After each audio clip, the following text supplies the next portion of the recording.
If you do, say aye. Let me ask all of you a question. How many of you have had a day in your life before where you've said to yourself, I'm just not feeling that great? Raise your hand if that's you.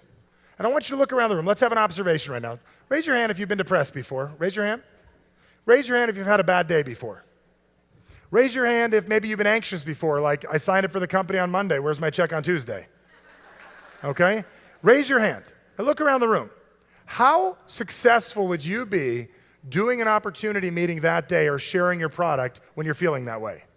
You're not. But the majority of us never take the time to control our emotions.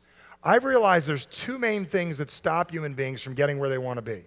The first is when you take a look at emotions, you take a look at human beings, take a look at people, one of the things that I realized, and I want you to really pay attention to this concept right now, one of the things that I realized about most human beings is we don't ever take the time to put ourselves in the right state of mind. We don't take the time to put ourselves where we need to be to get ourselves to do a thing called winning the game. What I want to teach you guys how to do right now is to win the game.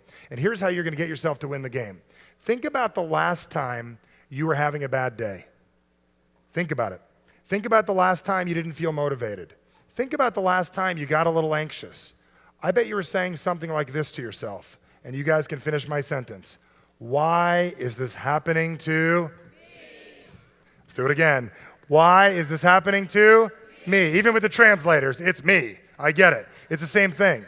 Anybody whose life is not getting where they want to be is focusing on their problems. How many of you realize that when you focus on your problems, I saw there was a law of attraction event going on earlier this weekend. When you focus on your problems, what do you get more of, folks?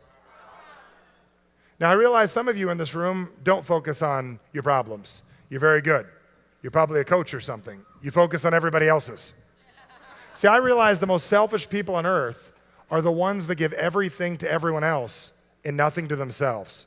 My mentor said it best, a very simple statement. He said, if there's a beer can on the side of the road, if you leave it there, you're part of the problem. The second you pick it up, you start becoming part of the solution. How many of you understand right now that it's time to you to become part of the solution in your life? How many of you want to become part of the solution? The reason Steve and Michelle brought me in here is because I want to help you with that solution. The number one reason why you and your people don't do what it is you want them to do and why you don't do what you want to do is you focus on what's not working. What I want to teach you guys is the other part of that equation.